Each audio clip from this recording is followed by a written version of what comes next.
the show today, the impact of Supreme Court's judgment on the Kudankulam nuclear power plant. The Supreme Court said that the power plant was safe to go ahead.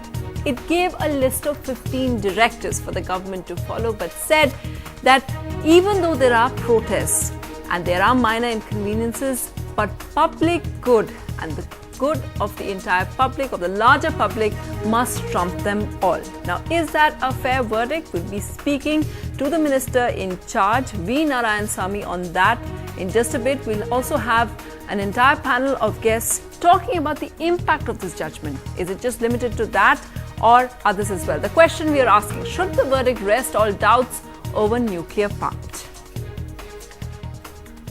Now, before we go to that, the other big story of the day, the affidavit filed by the CBI director in the Supreme Court. Let's just look at exactly what it says. It's become a major story. This affidavit states that 3 significant deletions were made to the status report, and this took place over 3 meetings, crucial meetings that were held by the CBI and various government officials.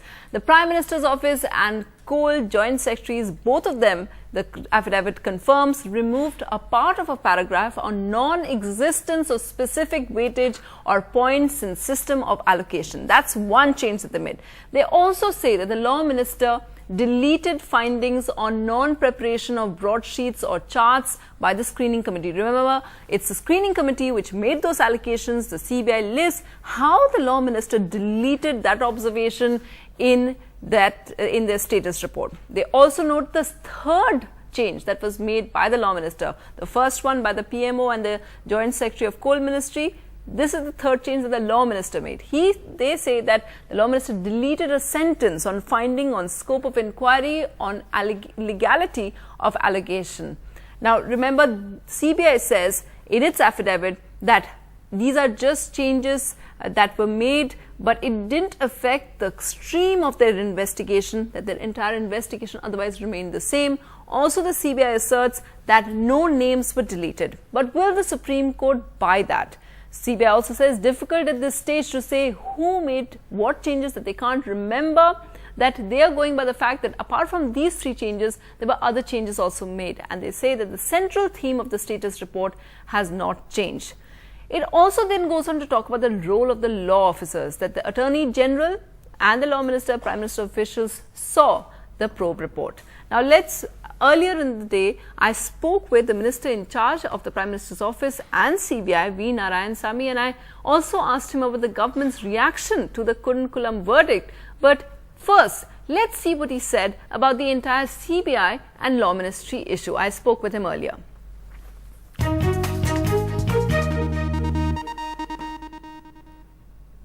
Mr. Narayanasamy, thank you for speaking with us. On a day that the CBI has filed that contentious affidavit, what is your reaction as the Minister in charge? No, as far as the CBI affidavit before the Honorable Supreme Court is concerned, as per the direction of the Supreme Court, the CBI filed the affidavit today. I am only the Minister relating to administration and answering the issues which are raised by the Honorable Members of Parliament in the Parliament. And as far as the investigative part is concerned, it is entirely the exclusive domain of CBI. As far as our government never interfered in the investigation process, in future also we will not interfere. This is my assurance to you. And apart from that, I would like to say, the matter is coming before the Honorable Supreme Court on 8th of this month, and the matter is sub judice. Therefore, I will not make any comment on that. But sir, what do you make of the way the Law Minister made changes? Would you ask the CBI Director to come and meet you as well in the same way? No, I will not answer either yes or no. I will go by the decision of the Honorable Supreme Court. Do you call CBI officers, sir, to discuss cases? No, why should I call? Because I say, as far as I am concerned, I am only an administrative minister. I can only call them for the purpose of answering the issues in the Parliament to get clarification. Whenever they call me for the function, I go and attend the function. In fact, last week, when the director came to me to invite me for the purpose of giving awards to the meritorious award to the CBI officers, I went to the CBI office, attended the function. After that, I had a dinner with them. Therefore, this is part of my job as a minister. So you wouldn't discuss the CBI case with the director then? Why should I discuss with them? I know my limitations. In fact, I know the direction given in the Vinith Narayan case. Therefore, I will go by the rule book. Okay, Mr. Narayanasamy, thanks very much. We'll of course be playing out the bit of the interview that Mr. Narayanasamy gave on the focus of our discussion this evening, the Supreme Court's nod to Kudankulam nuclear plant. First, NDTV Sam Daniel reports on the impact of this judgment on the ground. A green signal to the Kudankulam nuclear plant by the Supreme Court. It's a big relief for the government as the first reactor is almost complete and due to be commissioned in the next few weeks. The court said nuclear energy is important for sustainable economic growth of the country. For larger public interest, minor inconvenience has to be ignored. Right to life and sustainable development has to be balanced. Various expert groups have unanimously expressed opinion that there would be no effect of radiation in the area. But the court also directed the Atomic Energy Regulatory Board and the Nuclear Power Corporation to comply with all safety aspects and report to it before commissioning the project. Over the last few years, several fisher folk have been demanding that the 15,000 crore project be stopped. They worried that the plant's radiation and discharge into the sea would threaten their lives and livelihood.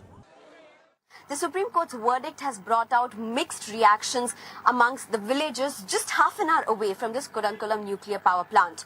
The villagers say it's on Thursday that they are going to decide their next course of action. The centre, however, has alleged that there has been foreign funding behind these protests. The villagers and the protesters say this is a lie, an attempt by the centre and the government to weaken a people's movement. People's movement against nuclear energy has never approached any court. We don't believe that this issue can be settled in the court of law or in the parliament. This is the project affected people should decide whether they need the project in their midst.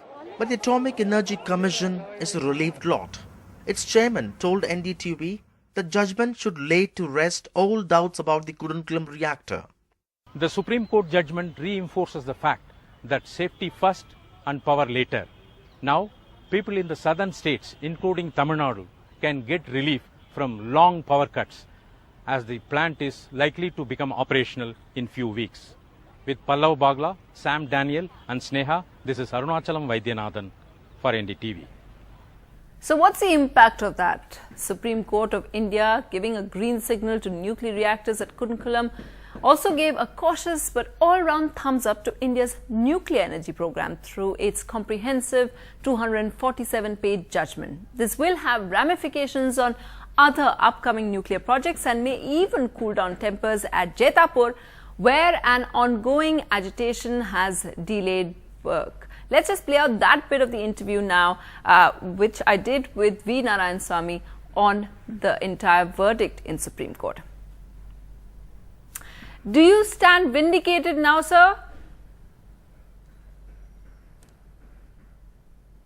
Yeah, definitely, because there is a campaign going on against the nuclear power plants in this country. More than about 400 pages judgment that has been written by the court on the safety of the nuclear power plant. This will set at rest a lot of agitation that is going on by the vested interests and also some of the NGOs, some of the organizations which are getting money from abroad and trying to stop our nuclear, especially peaceful nuclear program of power production in this country. Now, you say vested interests. You need to educate locals is something that the court has said. So, do you think the government has basically failed in communicating with the people, the locals there who are agitating? No, we fully respect the Supreme Court judgment and also its observations. We will implement what are the observations and direction given by the Supreme Court in toto. As far as the safety is concerned, we will address that issue which the Honorable Supreme Court has said. But I would like to add something more in that. For the last 5 years, the scientists in Kudankulam, they have been going to the schools, colleges, and also panchayat leaders, elected representatives. They have been explaining to them about the safety aspect of Kudankulam nuclear power plant. And apart from that, they in fact through radio and also through TV, several messages have been given, information has been given for the purpose of safety of the Kudankulam nuclear power plant. Then we issued pamphlet and small booklets to make awareness among the people, and it was distributed in and around the villages where Kudankulam nuclear power plant is there. And finally, from our side, some mock drill was also conducted in 1 or 2 places for the purpose of creating an awareness when there is a disaster, how the people have to act.